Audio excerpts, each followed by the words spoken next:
Hello friends, this is R.K. Verma. Welcome to Science Messenger. Our discussion was going on about the law of conservation of energy. Today we will discuss about the law of conservation of energy by two most peculiar examples. One, free fall motion of a ball, and second, motion of a simple pendulum. So let us discuss law of conservation of energy by the help of these examples. Law of conservation of energy is valid in all cases and all situations of motion of an object. So let us discuss about free fall motion of a ball. Suppose ये कोई बाल है, ये यहाँ से freely under the force of gravity इधर नीचे की तरफ मोशन करता हुआ आ रहा है। इसको फ्रीली यहाँ से छोड़ा जाता है, तो छोड़ने के जस्ट पहले ये स्टेशनरी कंडीशन में है, मतलब इसकी वेलोसिटी इनिशियल वेलोसिटी u 0। जब हम इसको छोड़ते हैं तो ये ग्रेविटेशनल पुल के कारण धीरे धीरे अर्थ की तरफ आता है। पहली सिचुएशन है जहाँ से इसको छोड़ा जाता है, ये पोजीशन ए है। कुछ देर के बाद ये पोजीशन बी पर पहुँचता है और फिर आकर अर्थ से टकरा जाता है। तो हमें हर पोजीशन पर देखना है law of conservation of energy follow हो रहा है कि नहीं। तो एट पोजीशन ए यहाँ पर देखिए बच्चों, इनिशियल वेलोसिटी इसकी 0 है, तो यहाँ पर काइनेटिक एनर्जी विल बी 0। क्यों? वेलोसिटी ही 0 है, तो हाफ एम वी स्क्वायर से हाफ एम यू स्क्वायर 0 हो जाएगा, 0 का स्क्वायर, तो ये हो गया 0। अब यहाँ से ये वस्तु नीचे की तरफ आएगी, काइनेटिक एनर्जी यहाँ पर हो गई 0। और पोटेंशियल एनर्जी देखिए ज़रा, पोटेंशियल एनर्जी ये अर्थ के सरफेस से h हाइट पर है, तो इसकी पोटेंशियल एनर्जी हो जाएगी mgh। इतनी हाइट पर है अर्थ के सरफेस से, तो इसकी पोटेंशियल एनर्जी हो जाएगी mgh। तो टोटल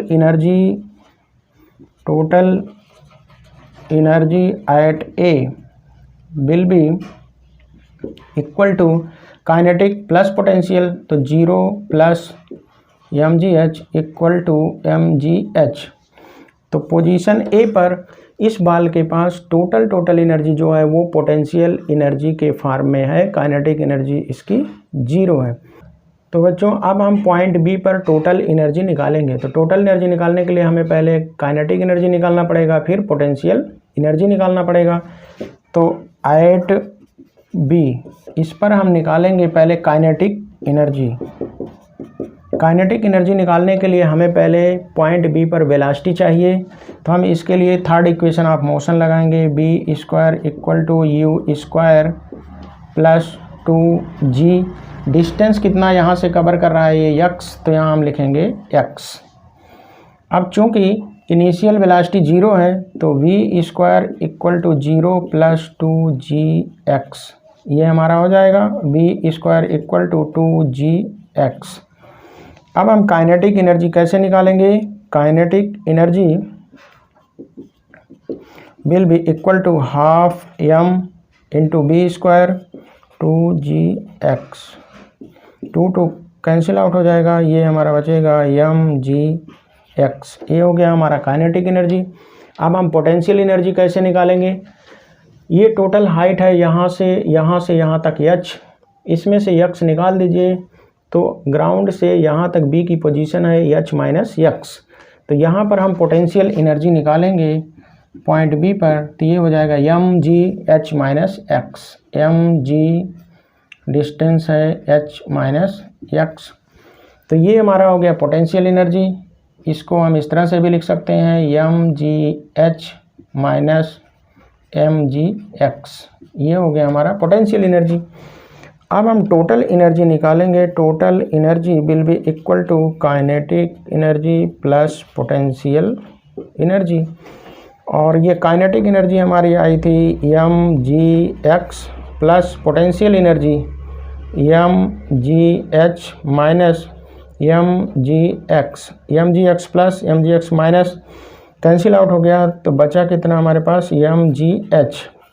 और देखिए पोजीशन ए पर हमारे पास काइनेटिक और पोटेंशियल टोटल एनर्जी बची थी mgh, क्योंकि यहाँ पर kinetic energy 0, potential energy mgh, तो टोटल एनर्जी यहाँ mgh। Total energy point B पर भी देखिए आ रही है mgh। इसका मतलब law of conservation of energy valid है। जितनी एनर्जी यहाँ पर थी टोटल, उतनी एनर्जी यहाँ पर है टोटल। अब हम देखेंगे पॉइंट सी पर टोटल एनर्जी mgh के बराबर होती है कि नहीं। एट पॉइंट सी पर हम टोटल एनर्जी निकालेंगे तो हमें चाहिए kinetic energy plus potential energy at point C.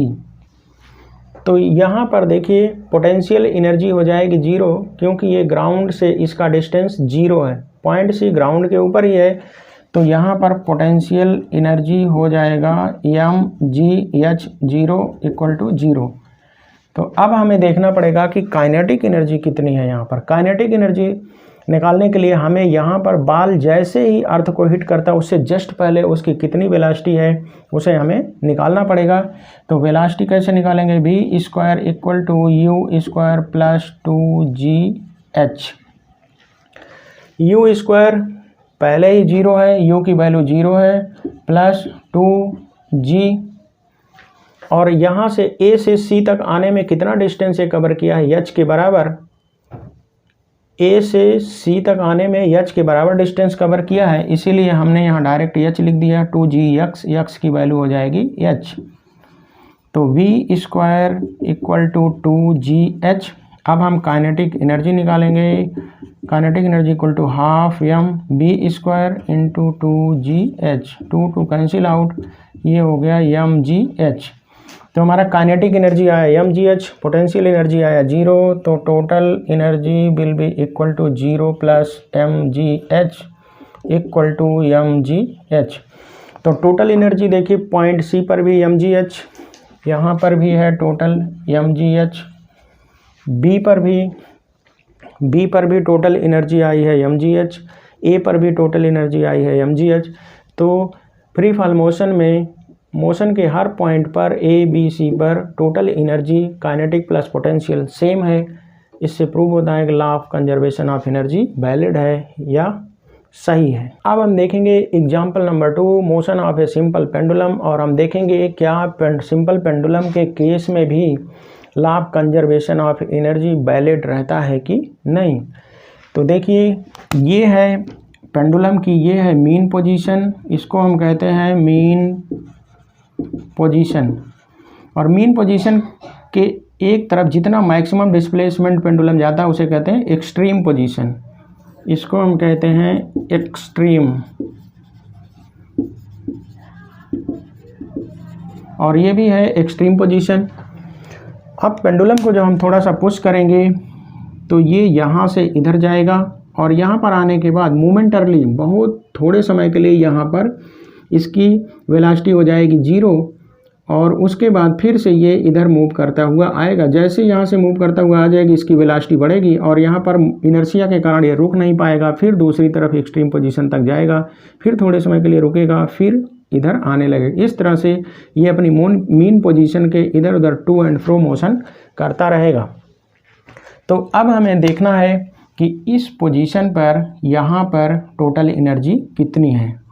Total energy eight B, यहाँ पर देखिए जैसे मूव करते हुए आएगा थोड़े समय के लिए यहाँ पर ये रुकेगा, तो इसकी वेलोसिटी हो जाएगी 0।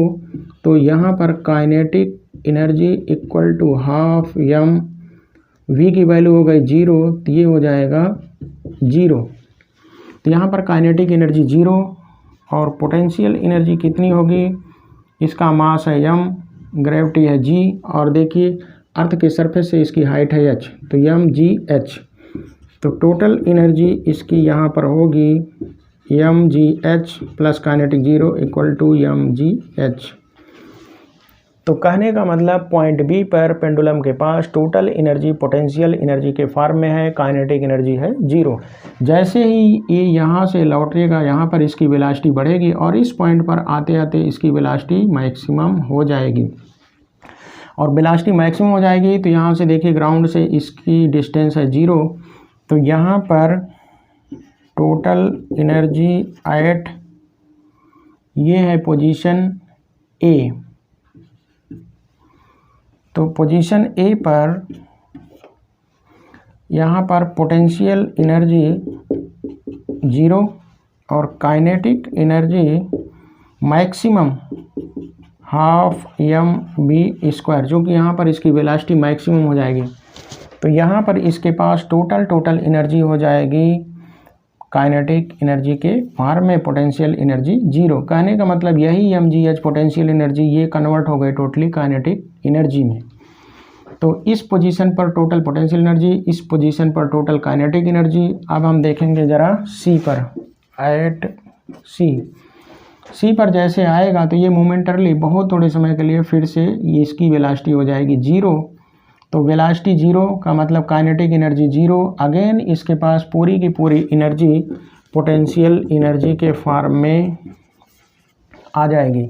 तो यही काइनेटिक एनर्जी फिर से पोटेंशियल में बदल जाएगी और यहाँ से जैसे मूव करता हुआ यहाँ आएगा तो डिस्टेंस ग्राउंड से इसकी 0, तो ये टोटल पोटेंशियल एनर्जी काइनेटिक में। इस तरह से काइनेटिक पोटेंशियल में, पोटेंशियल काइनेटिक में चेंज होती रहती है और टोटल एनर्जी इस पेंडुलम की हमेशा फिक्स रहती है। काइनेटिक प्लस पोटेंशियल हमेशा फिक्स रहती है या कांस्टेंट रहती है। इसका मतलब law of conservation of energy इस केस में भी ट्रू है। तो law of conservation of energy her situation में, हर केस में हमेशा वैलिड रहता है। अब पेंडुलम मूव करते हुए धीरे धीरे थोड़ी देर में रुक जाता है। रुकता इसलिए है क्योंकि इस पर एयर का फ्रिक्शन काम करता है। जहाँ से बधा हुआ है यहाँ पर भी कुछ फ्रिक्शन लगता है, तो फ्रिक्शनल फोर्स के कारण ये धीरे धीरे कुछ समय के बाद रुक जाता है। हमें उम्मीद है बच्चों इस वीडियो से आपका concept law of conservation of energy के बारे में ज़रूर क्लियर हुआ होगा।